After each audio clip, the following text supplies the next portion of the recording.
Hey, it's Mark Podolsky, Land Geek, your favorite niche real estate website, thelandgeek.com. And on this week's roundtable, we have almost all the usual suspects, except for Buddy, the Nightcap OG, Scott Bossman, is gone.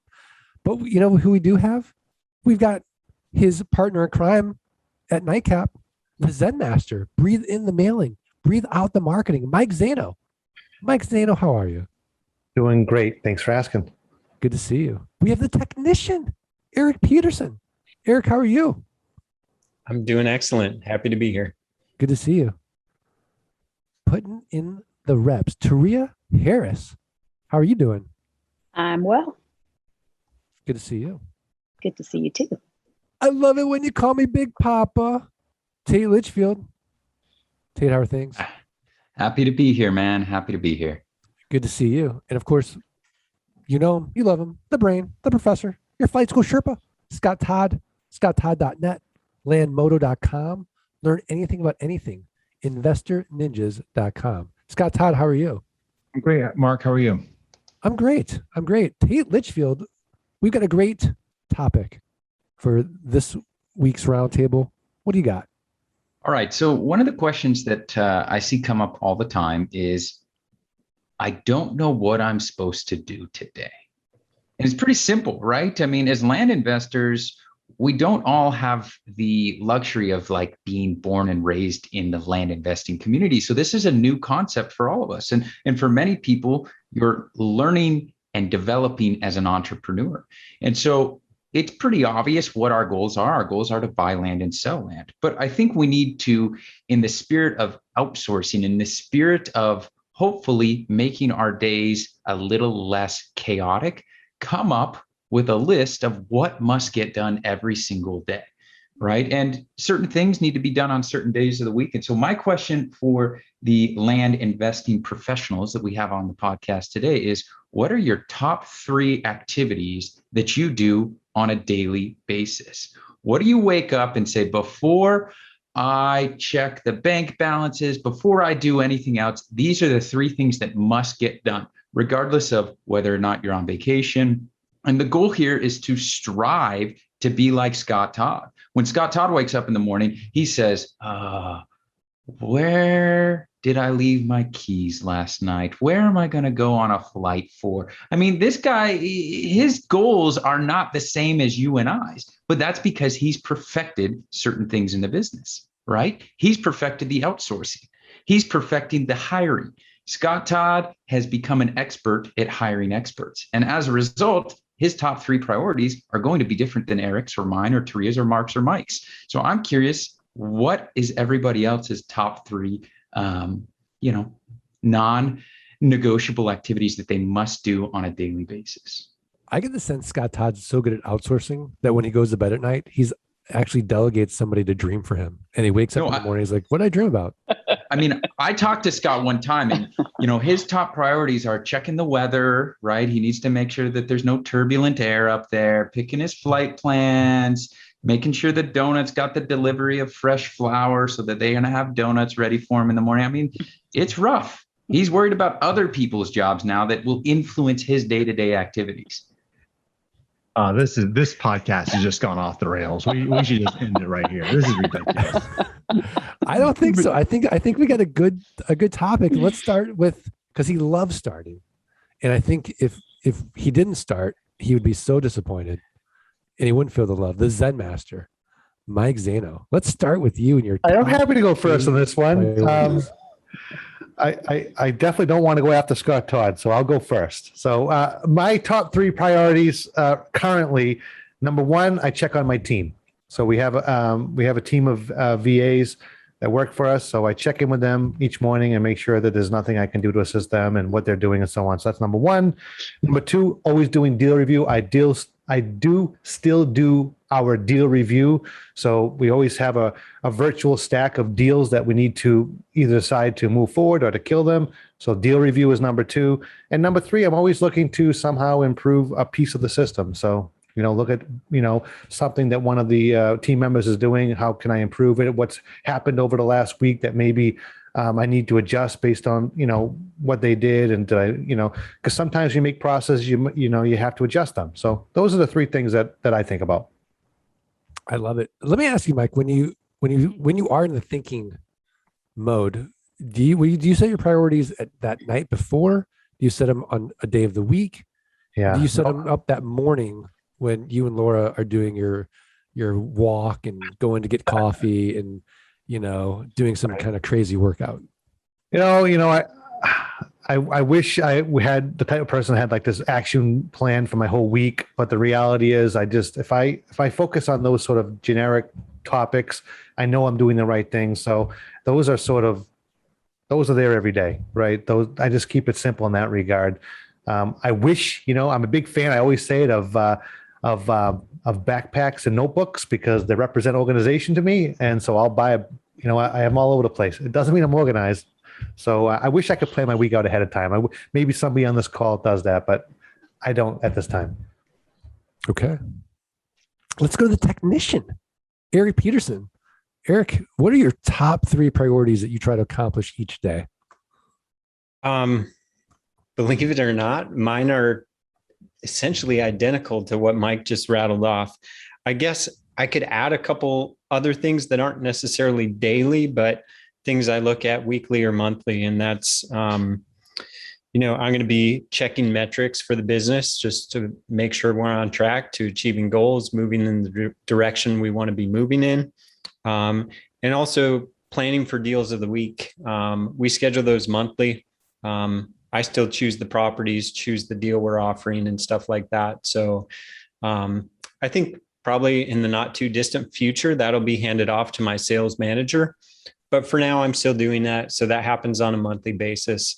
And, communication with the team is super important. It doesn't always happen every day, I wouldn't say, but there are certain scheduled ongoing calls that happen each week. There's check-ins throughout the week as needed, different things like that. But, trying to stay out of the small tasks as much as possible and keep those on the shoulders of my team and, looking at different systems, processes that we can build to make things run smoother or more efficiently. I love it. I love it. Teria putting in the reps, Harris. So- what are your top 3 priorities besides bone broth in the morning? Bone broth in the mornings, that is a top priority. The gym in the mornings, that's a top priority. In terms of the land business, I get up and I look at our leads almost every morning when I get back from the gym. I just look at where the lead count is, how well did we do yesterday. I might touch base with some members of the team if necessary. I don't do it every day. I am a big fan of just going into some of my Facebook accounts and I just will play around in there, like, scroll, like, scroll. So I might take 10 minutes a day and kind of go through a couple of the accounts, scroll, like. But for the most part, I don't have anything that I do every day in the business. Tuesday mornings, tip of the week. So I start trying to dig out something that will inspire the Land Geek community. I love it. I love it. But I know we're joking around a little bit about, bone broth and the gym and Mike, doing his morning routine. And, I know Erik and Tate cycle, Peloton. Actually, they both have Pelotons now, but self-care is a big part, I think, for everyone on the roundtable, even Scott Todd and that donut. It is a form of self-care that we all do before we go into our priorities. And I do think it's something that should be mentioned. It shouldn't be overlooked. But I'd love to hear Tate's thoughts on this. My top 3 priorities, they started off as something different than they are now, but I think for our viewers, I'll go back to what they were. And my top 3 priorities were, make sure the mail was getting sent. Obviously, LG Pass has kind of eliminated that because there's some cool automation with our drip feature there. I always wanted to make sure that ads were being posted, that the marketing was happening, and that the leads were getting followed up with. Those used to be my top 3 priorities. Now it's a little different. I spend a majority of, some time on a frequent basis doing county research, right? That's something that I really enjoy doing. It's something that I've got people helping me with, but I'm reviewing it. I'm also spending time solving problems, right? This account's blocked, this Zap stopped working, blah, blah, blah, blah, blah. I spend a lot of time problem solving and troubleshooting, and then ultimately collecting money. I need to make sure we're getting paid. That's another area that I spend some time doing every single week. But those are some of the ideas that come to mind for me. But the idea with this is if you kind of have a roadmap, it makes sitting down for that 60 minutes of focused energy really productive. I see it happen all the time where people sit down and they go, all right, time to work on the land business. What should I do today? And they don't know. And if you don't know, well, then you're spending time working on something that might not need your attention, or you're neglecting another area of the business. So I think focus time, and that's something that we drive home a lot, obviously in the coaching program, is know what you're going to do every single day. And if you do, you can outsource a lot easier. You can meet with your team a lot more efficiently. So it's pretty cool. Yeah, absolutely. Absolutely. Well, last but not least, Scott Todd, I doubt you have 3 priorities. What's your half priority? Yeah. Okay. Well, I mean, Tate with his, introduction there kind of stole some of my joking, but that aside, basically, I do function or serve in that function of like a CEO, right? So I am getting up, and while I'm not necessarily spending hours and hours in the business every single week, what I am doing is I'm just making sure that I understand where everything is. I might look at the bank accounts, right? I want to know that what the bank balance is. I want to know that we're moving money, and that, if we're sitting heavy on money, I know that we need to deploy money. And then I can kind of like tell the team, we need more land. Let's go find land.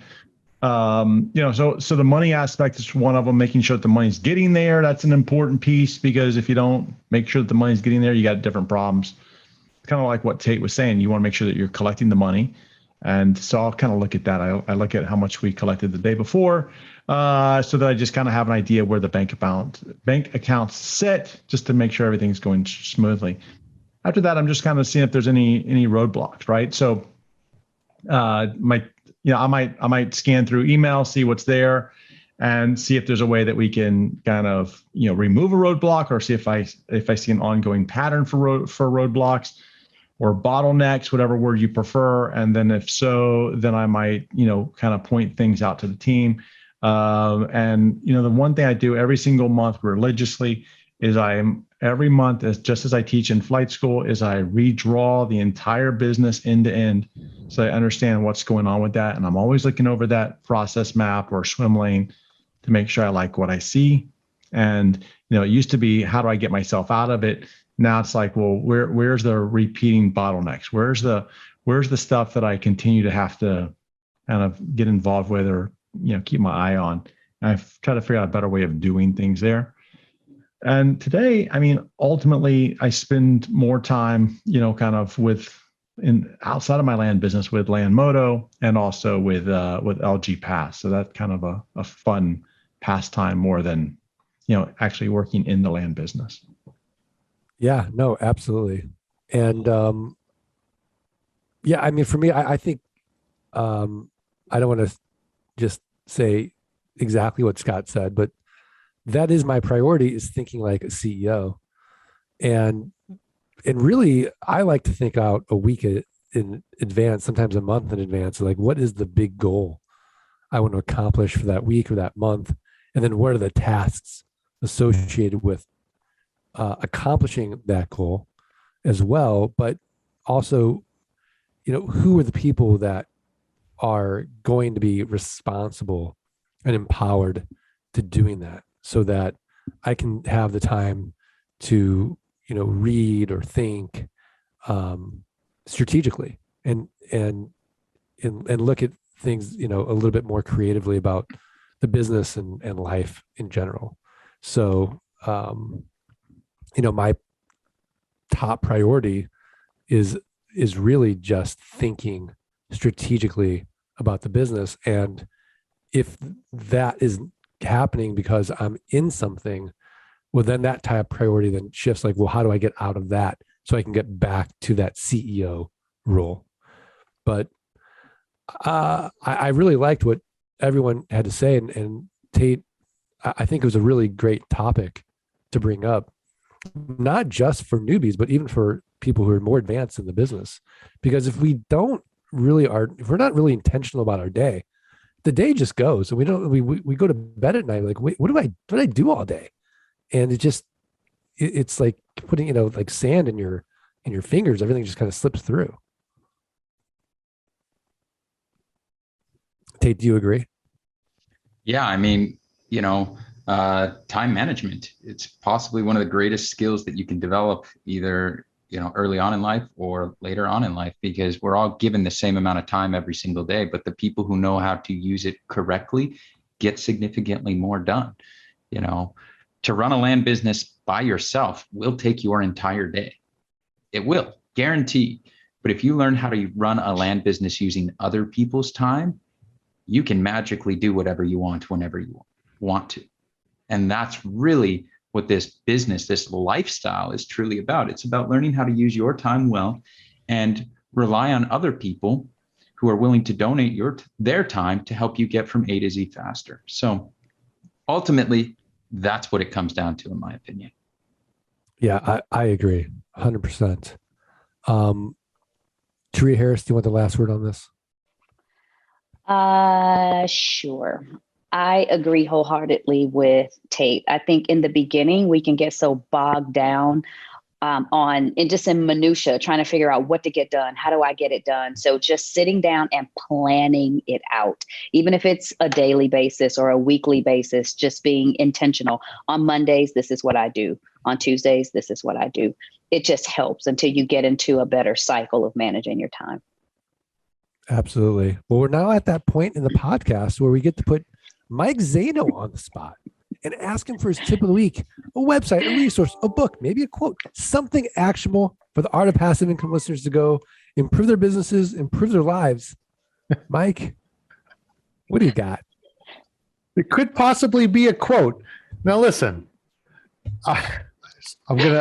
so we on the nightcap, occasionally amidst the drinking and the bantering, we do come up with something that of some real value. And Scott Bossman actually had talked about something, and together we came up with this idea. And I think this is super important. It might be kind of corny, but we say, don't let the emotion get in the way of the motion. Think about that. Don't let the emotion get in the way of the motion. I think in this business, in all businesses, right? But let's look at this business. You could overthink any aspect of it. The pricing of a list, sending your mailers out, buying a property, listing a property. There's literally all these emotions that come up that will prevent you from taking that correct motion. So I think the biggest thing you can do is sort of just, don't let that emotion block the motion. I feel like that's a song. Something not emotion. There is a song, but I don't think it's quite that. I'm just getting a cold, long stare from Scott Todd. I'm not sure if he liked it. I don't think he was listening. That's probably more likely. Well, What was that quote again? I didn't want to look at you I didn't want to look at you and scare you with a quote, and so I'm just going to remain emotionless on this one. Look at he used the emotion. See, he was. That's awesome. Don't let the emotion stop your emotion. Yeah, it's so easy to have that happen. So easy. That's a book waiting to happen. I better write it. That is a book. At the very least, that's a poster. Anyway, it's a quote on your wall. Mike loves posters. Yeah. Absolutely. Well, put it in the rotation. We forgot to mention our sponsor this week. You know who it is? Can you guys even guess? Yes. I'm holding my breath. It's Flight School. I knew it. Learn how the next 16 weeks can transform your life. How many things can you do in a lifetime? You could say, you know what? If I do this, it could truly transform the rest of my life. Yeah. This is one of those special things. To start your own business, to start your own journey, and to do something so impactful that it benefits everyone that you're involved with. Because once you solve your money problems and your time problems, everything's better. right? Colors are more vibrant, food tastes better. You actually have the time to do the things you really want to do in life and explore your higher purpose. But that first step is simple. You've got to schedule a call, go to landgeek.com/training and see if this model is right for you. That flight school tuition, we're so confident in this model. It's not going to cost you anything. You're going to make back that money 180 days or less. Again, go to landgeek.com/training. You don't have anyone better in the world taking you up that mountain of land investing. It's Scott Todd. He's done it thousands of times. He'll take you up there quickly, safely, and efficiently. I'm going to say it one last time. Go to landgeek.com/training and schedule your call. All right. Well, I thought this was a great podcast and a fantastic tip of the week. Quote. Are we good? Good, Mark. Good. Let's Thanks do so. this. 1, 2, 3. Let Freedom ring. Ring. Not bad. Yeah. Not bad.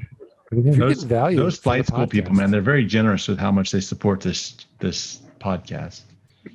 Flight school, I know. They must have deep pockets or something, man.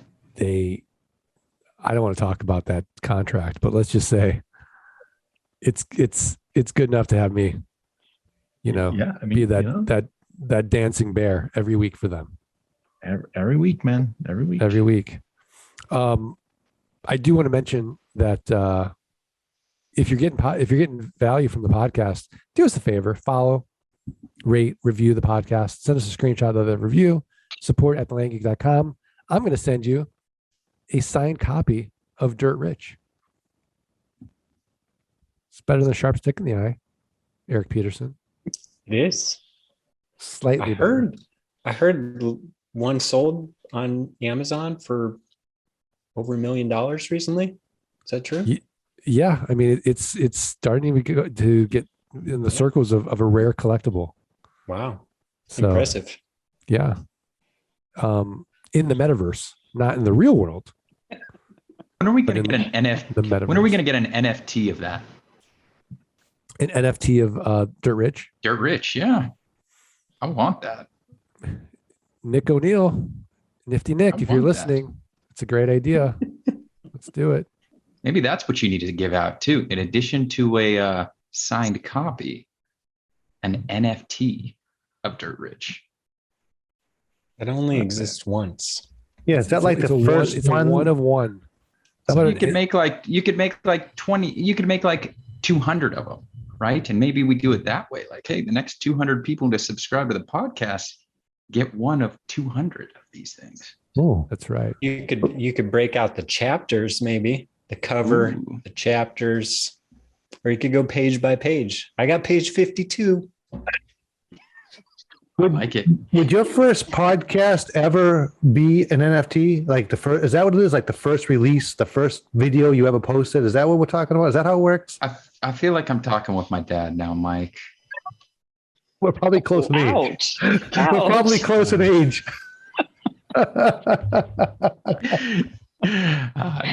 Just ask Erik off camera. You don't want to have this conversation live. That was like the original of something, the very first. Yeah, it's one of one digitally, Right. right? Just like if you had one of the original art that you could put on your wall, signed by the artist, versus a print that might be $15. Right. Uh, I did see somebody sell a YouTube video. That's what I mean. There was a thing that happened on YouTube. It's a very famous thing, and someone bought the rights to the video. That's what I was implying. I think isn't that like an NFT? Like the very first. It's no longer, I don't think, on YouTube. Like they took it all down, so one person owns that. Am I right? This sort of Yeah. kind of. yeah. I mean, I don't know. Look, if I'm a Bitcoin billionaire and I'm bored, and a bored ape looks good to me, and it's like, oh, it's $1.2 million. Okay, I'll buy it. Why not? It's one of one. And maybe some other bored Bitcoin billionaire will buy it from me for $1.8 million. 6 months later. Is it investment? Is it speculation? You guys decide. Only time will tell. I don't know. Anyways, thanks everybody. See everyone next week. Bye. Bye. Thanks for listening to the Art of Passive Income podcast. Start your journey at www.thelandgeek.com and www.scotttodd.net. Rate and review the podcast and email support@thelandgeek.com. Your screenshot for a free passive income launch kit.